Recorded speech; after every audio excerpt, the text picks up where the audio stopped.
अस्सलाम वालेकुम, कैसे हैं आप सब? होपफुली खैरियत से होंगे। आज मैं अपने व्लॉग को सुबह के टाइम से शुरू कर रही हूँ। सबसे पहले तो हम लोगों ने नाश्ता किया था, मैंने, हस्बैंड ने और बेटे ने। बेटा स्कूल चला गया और हस्बैंड ऑफिस चले गए, तो मैंने क्लीनिंग स्टार्ट कर दी। सबसे पहले तो मैं रूम को टाइडी अप कर लूँगी, और जो जो थोड़ी थोड़ी चीज़ें होती हैं बेड पे, आपको पता है नॉर्मली सुबह के टाइम थोड़ा बहुत गंद फैल जाता है। तो सबसे पहले मैं अपना बेड सेट करके और उसके बाद डस्टिंग कर लेती हूँ, और डस्टिंग के बाद फिर मैं ब्रूम लगा देती हूँ। जब आप सुबह सुबह सफाई का काम आप ख़त्म कर लेते हो ना, तो फिर सारा दिन ऐसे फ्री फ्री गुजरता है। ये नहीं मैं कह रही कि काम नहीं होते, सारा दिन होते हैं काम, लेकिन जो सफाई का मेन काम होता है ना, वो सुबह सुबह हो जाए ना, तो बहुत अच्छा दिन सुकून के साथ गुजरता है। और मेरी कोशिश होती है कि जो घर की क्लीनिंग और किचन की क्लीनिंग वगैरह है, बर्तन वॉश करने हैं, सारा कुछ करना है, वो मैं बेटे के आने से पहले पहले कर लूँ। क्योंकि आपको पता है जब बच्चे आ जाते हैं तो फिर उनको खाना वगैरह देना, दूसरे काम करने, तो फिर क्लीनिंग का काम तो रह जाता है। इस वजह से मेरी कोशिश होती है कि मैं दोपहर होने से पहले पहले कर लूँ क्लीनिंग का काम। वैसे तो मैं दोपहर में हंडिया वगैरह नहीं बनाती, हंडिया तो मैंने शाम के टाइम ही बनानी होती है, लेकिन फिर बेटा आ जाता है, उसको खाना देना होता है, और हम जो रात का लेफ़्ट ओवर सालन होता है उसी के साथ ही फिर हम लोग खा लेते हैं।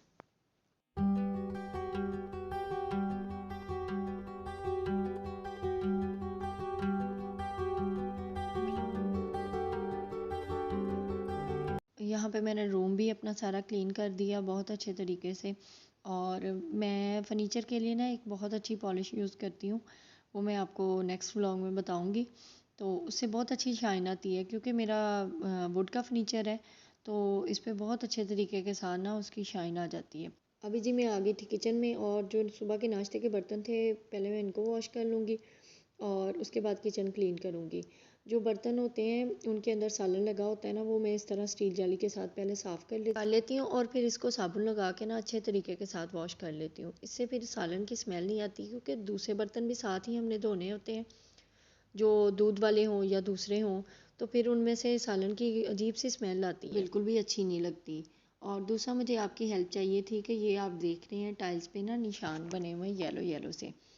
तो जब हमने ये घर लिया था ना, तो ये इससे भी ज़्यादा प्रोमिनेंट हो रहे थे, लेकिन फिर मैंने इनको काफ़ी ज़्यादा मेहनत करके थोड़ा सा इनको कम किया है, लेकिन ये ख़त्म नहीं हो रहे।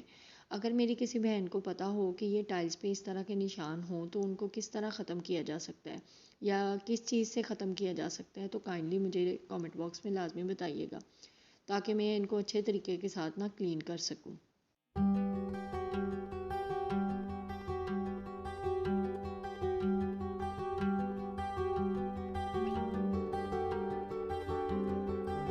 वैसे तो मैं सारा दिन के बर्तन जो होते हैं ना वो इकट्ठे नहीं करती, हर मील के बर्तन साथ के साथ धो लेती हूँ। कभी कभार ऐसे हो जाता है कि सारा दिन ना टाइम मिले मुझे किसी चीज़ में, स्टिचिंग भी करती हूँ आपको पता है, तो स्टिचिंग की वजह से अगर ना टाइम मिले तो फिर मैं रात के टाइम सारे बर्तन धो के और किचन क्लीन करके तो फिर लेट नेक्स्ट मॉर्निंग आती हूँ ना किचन में, तो किचन क्लीन देख के तो मेरा पकाने को भी दिल करता है।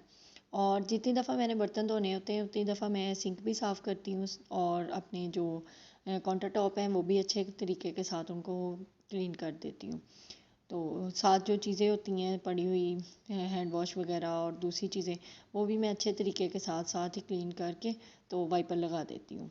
उससे फिर बहुत अच्छी क्लीन लुक आती है। टाइल्स और काउंटर टॉप के लिए मैं क्लीनर यूज़ करती हूँ ना, वो भी मैं अभी वीडियो में आपको दिखाती हूँ।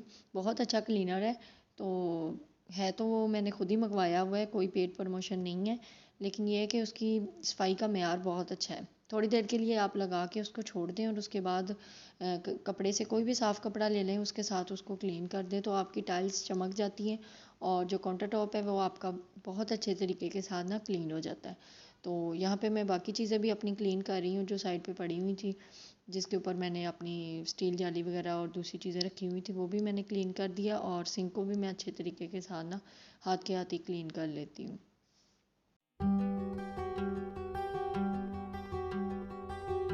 वाला क्लीनर मैं यूज़ करती हूँ क्लीनिट का। तो ये पहले नहीं मैं यूज़ करती थी, पहले तो हमारा घर दूसरी सीमेंटेड वाली थी, तो इसलिए मुझे इतनी ज़रूरत नहीं पड़ती थी। यहाँ पे टाइल्स भी हैं, और जो काउंटर टॉप भी पत्थर के हैं, तो इनके ऊपर ये अच्छा वर्क करता है, और सारे दाग धब्बे मिनटों में ख़त्म कर देता है। और दूसरी बात ये है कि आप इसको, जो आपके अप्लाइंसेस हैं उनके ऊपर भी आप इसको यूज़ कर सकते हैं। आपका सैंडविच मेकर हो गया, जूसर हो गया या आपकी फ्रिज हो गई, तो उनके ऊपर ये बहुत अच्छे तरीके से वर्क करता है और सारे जो दाग धब्बे हैं ना वो ख़त्म हो जाते हैं। और मैं आपको बता दूँ ये कोई पेड प्रमोशन नहीं है, ये मैंने खुद ख़रीदा हुआ है। बताने का मकसद सिर्फ ये है कि कोई भी जो यूज़ करना चाहे ना तो वो कर सकता है। और जो इसका दूसरा वाला है होब और ओवन वाला, वो वाला जो है उसके साथ मैं अपना ओवन कर लेती हूँ साफ़। और मेरा ओवन ना काफ़ी साल पुराना है, तो इसलिए काइंडली उस पर कोई कमेंट ना दीजिएगा कि ये तो टूटा हुआ है, ये इस तरह का है, क्योंकि ये काफ़ी साल पुराना है, तकरीबन 16-17 साल पुराना मेरा ओवन है। लेकिन ये है कि वर्क अच्छा कर रहा है, तो इस वजह से हम लोग अभी यूज़ कर रहे हैं इसको। ये वाला मैं इसके ऊपर होब के ऊपर और इसके ऊपर लगा लेती हूँ। इससे बहुत अच्छे तरीके से सारे जो अंदर से डस्ट वगैरह होती है या जो अंदर के जो सालन के दाग वगैरह होते हैं ना वो निकल जाती हैं। रोज़ तो यूज़ नहीं करती, वंस इन अ वीक मैं इसको साफ़ कर लेती हूँ, या जब ज़्यादा गंदा हो जाए या सालन वगैरह ज़्यादा इसमें मैं गर्म कर लूँ ना तो फिर ही मैं इसको साफ़ करती हूँ, अदरवाइज़ मैं इसको साफ़ नहीं करती। तो जब ये देखें ना अभी भी क्लीन है, तो लेकिन ये है कि थोड़ा बहुत जब क्लीन गंदा हो जाता है ना, तो मैं क्लीन कहने लगी थी, तो थोड़ा बहुत जो गंदा हो जाता है ना तो फिर उसको मैं अच्छे तरीके के साथ ना इस तरह क्लीन कर लेती हूँ, फिर ज़्यादा गंदा नहीं होता। बाहर से तो मैं फ्रिज को ना रोज़ ही क्लीन कर देती हूँ, लेकिन अंदर से जो है ना वंस इन अ मंथ ही होती है, या जब ज़्यादा गंदी हो जाए तो फिर मैं उसी वक्त इसको साफ़ कर देती हूँ। अभी जी आया था मेरा दराज से पैकेज, और मैंने वॉशरूम के लिए साबुनदानी मंगवाई थी। तो क्योंकि वॉशरूम मेरा दूसरा टाइल्स वाला है, तो उसमें ना कील लगना मुश्किल हो जाते हैं, तो इसलिए फिर मैंने जो है ना स्टिक होने वाली मंगवाई थी, ताकि इजीली दीवार पे स्टिक कर सकूँ मैं इसको। तो ये इसका स्टिक वाला स्टैंड है, तो साथ इसके लग के ना तो ये बहुत अच्छे तरीके के साथ स्टिक हो गई थी मेरी दीवार पे। और एक ये मैंने स्टैंड मंगवाया था, ये स्टैंड था, ये है चकला मेरना स्टैंड, लेकिन मैंने तवे के लिए मंगवाया था।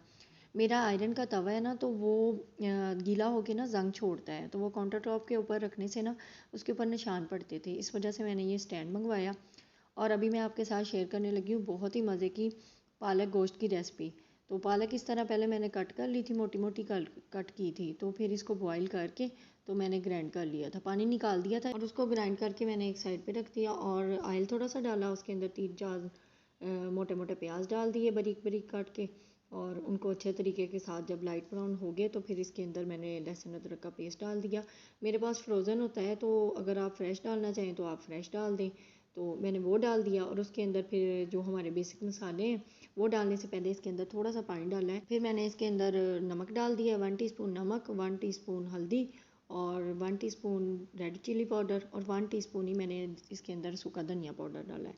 तो आप अपने हिसाब से जिस तरह आपको मुनासिब लगे उस तरह डाल लीजिएगा, ठीक है। और 3 क्यूब मैंने इसके अंदर टमाटर प्योरी के डाल दिए हैं, तो मैं क्यूब्स ही बना के रखती हूँ फ्रोज़न ही। तो उसके बाद मैंने चिकन डाल के तो इसको अच्छे तरीके के साथ इसको भून लिया मैंने। तो भूनने से पहले मैं इसके अंदर 2 सब्ज़ मिर्चें डाल दूँगी, और सब्ज़ मिर्चें डाल के साबुत ही डालनी है मैंने, और साथ थोड़ा सा फेंटा हुआ दही डाल दिया।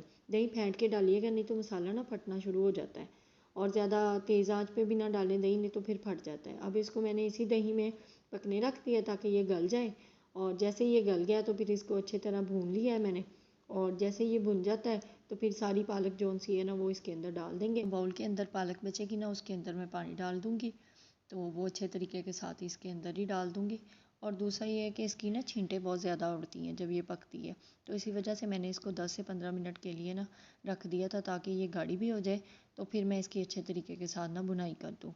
तो जैसे ही ये गाढ़ी हो गई तो फिर मैंने इसकी भुनाई। अगर आपको मेरी वीडियो अच्छी लगी है तो जल्दी से इसको लाइक कर दीजिए और चैनल को सब्सक्राइब कर दीजिए, और बेल आइकॉन का बटन लाजमी दबाइएगा।